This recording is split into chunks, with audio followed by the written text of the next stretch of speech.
राधे राधे गुरुजी। हाँ जी, आपके चरणों में कोटि कोटि प्रणाम। खुश रहिए।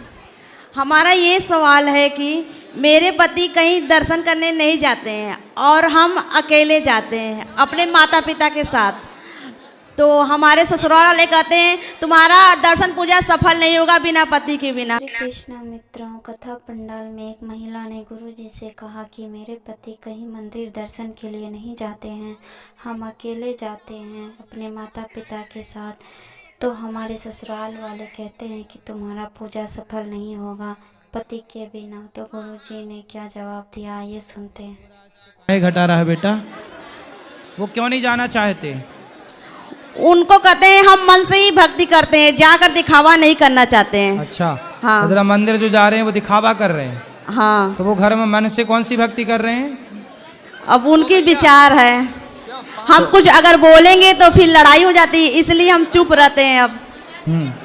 तो मन में किसको याद करते हैं? हम उनको शिव जी को पूछते हैं, हम काशी से आए हैं। तो वो शिव जी को पूछते हैं। हाँ, तो वो काशी विश्वनाथ जी का दर्शन करने नहीं जाते?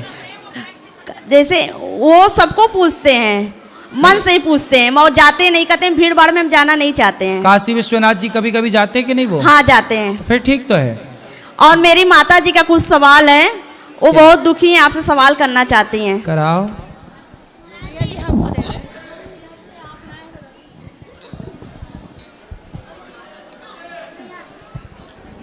राधे राधे गुरुजी। हाँ जी। आपके चरणों में कोटि कोटि प्रणाम। जी मैया। गुरुजी, हम ये पूछना चाहते हैं कि क्षमा करना गलत है? अगर मान लीजिए मेरे साथ कोई दुर्व्यवहार कर रहा है और मेरे दरवाजे आए तो उसको क्षमा करना गलत बात है? क्षमा बड़न को चाहिए, छोटन को उत्पात। क्षमा करना बड़ी बात है। मेरा बेटा इसी वजह से हमसे बहुत दूर चला गया, बहुत परेशान है। क्यों? कहता है कि तुम्हारे दरवाजे जो अपमान किया वो आए तो उसको भगा दो। तो हमारा कभी भी इच्छा नहीं होता कि कोई हमारे दरवाजे आए तो उसको भगा दें। तो बेटा चाहता है कि भगा दें? हाँ, बेटा चाहता है भगा दे, इसीलिए हमसे बहुत दूर हो गया है गुरुजी। कहाँ चला गया बेटा? हम भी काशी से आ रहे हैं, बनारस से। और वो कहाँ चला गया? वो रहता है थोड़ा दूर, बहुत दूर रहता है, 10-15 किलोमीटर दूरी पे। तो वो आपके मिलने नहीं आता आपसे? नहीं गुरुजी, अगर फोन करके पूछ भी लेते हैं हाल चाल तो कहता है तू क्यों पूछी मेरा हाल चाल, मेरा कोई नहीं है, मेरे माँ बाप मर गए। अच्छा। अनबन कहता है। तो हम सोचे कि उसको पैसा नहीं दिए अभी कुछ, इसलिए इतना क्रोधी में रहता है। फिर हम उसको एक जमीन थोड़ा सा था, उसको बेच के 8 लाख रुपया दे दिए उसको। तो पैसा काहे दे दिए, जमीन ही दे देते। तो जमीनें खरीदने के लिए दिए तो वो अपने पत्नी को दे दिया, पत्नी उसकी अपने नाम से जमीन खरीद ली। बढ़िया, पत्नी होशियार है। मगर बहुत नफरत करता है हमसे गुरुजी। पत्नी से तो प्यार करता है। पत्नी से तो प्यार करता है। हाँ, पत्नी के साथ है तो प्यार करता है, तभी तो है उसके साथ। हाँ तो ठीक है, तो वो रहे अपनी पत्नी के साथ प्यार से। हम आप भगवान पोती के को साथ देखने के लिए तरसते हैं। किसको देखने के लिए? पोती के लिए। हाँ, भगवान को देखने के लिए नहीं तरसती हो? बिल्कुल तरसते हैं गुरुजी। बस पोती पोती पोता पोता बस जपो लड्डू माला। गोपाल पा गए, लड्डू गोपाल को देख लेते तो हमें बहुत संतोष हो गया है पहले से। अब ये देखो, ऊपर से कह रही हो, तुम भीतर से तो पोती पोती देखना चाहती हो। पोती, नहीं पोती, नहीं, ऐसी बात नहीं है गुरुजी। ऐसी ही है। आपके शरण में आके झूठ नहीं बोल रहे हैं गुरुजी। तुम्हारे ध्यान में पोती ही पोती है, पोता ही पोता। मन हटाओ, ये उम्र भगवान के चिंतन की है। अच्छा है कि बेटा दूर चला गया, तो पास में रहता तुम्हारा, उसी बेटे बेटी में मन लगा रहता। छोटा बेटा मेरे साथ रहता, वो मेरा सेवा करता है, पालन पोषण करता है। अभी उसकी शादी नहीं हुई है। हाँ तो उसकी होगी तो उसके होंगे ढेर सारे पोता पोती, खिलाना।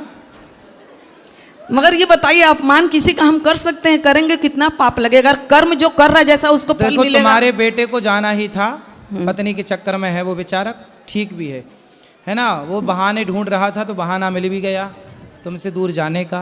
कौन सा बेटा आजकल अपने माँ बाप के पास रहता है, बताओ? ये प्रकृति का नियम है। तुम माता पिता को अब पीठ पक्की कर लेनी चाहिए कि बेटा को हम कितना भी अच्छा पढ़ाएं लिखाएं संस्कार दें, लेकिन आजकल के बेटे दूर चले ही जाते हैं पत्नी को लेकर। जी। हमें अकेले ही रहना है, इस मानसिकता को डेवलप कर लीजिए और अपने भजन में मन लगाओ। बेटा बेटी में मन न लगाओ। तुम लगाते हो, बाद में रोते हो कि बेटा चला गया, पोती नहीं देख रही है, पोता नहीं देख रहा। छोड़ो सब पोता पोती, राम राम जपो। जी गुरु जी। यही सत्य है कि आजकल के बेटे माँ बाप को लायक नहीं, पसंद नहीं करते। कुछ बेटे नहीं करते तो क्या जबरदस्ती तो हम नहीं कह सकते कि भैया अल्लाह हमसे बात कर। एक मैया मेरे पास आई, रोज कोई ना कोई मैया आती है और वो यही कहती है, गुरुजी मेरा बेटा मेरे को माँ नहीं कहता, मेरा बेटा मुझे माँ नहीं कहता, बात नहीं करता। आजकल के बेटों की यही समस्या है वो कि वो अपने- कहता है कब मरोगी, मरी नहीं तुम, इतना हालत तुम्हारा खराब हो गया, किडनी खराब हो गया, सब हो गया, मगर मरी नहीं, कब मरोगी हमसे पूछता है। फिर भी तुम पोता पोती जप रही हो, हैं? फिर भी तुम पोता पोती जप रही हो। नहीं गुरुजी, अब तो भजन में मन लगाओ मेरी माँ, भजन है ना। अब राम राम जपो। अब बेटा बेटा बिल्कुल, बेटा ठीक तो कह रहा है, तुम्हें कह रहा हूं कब मरोगी, तो मर जाओ बच्चों के लिए, मर जाओ संसार के लिए, जिंदा रहो भगवान के लिए। जी गुरुजी।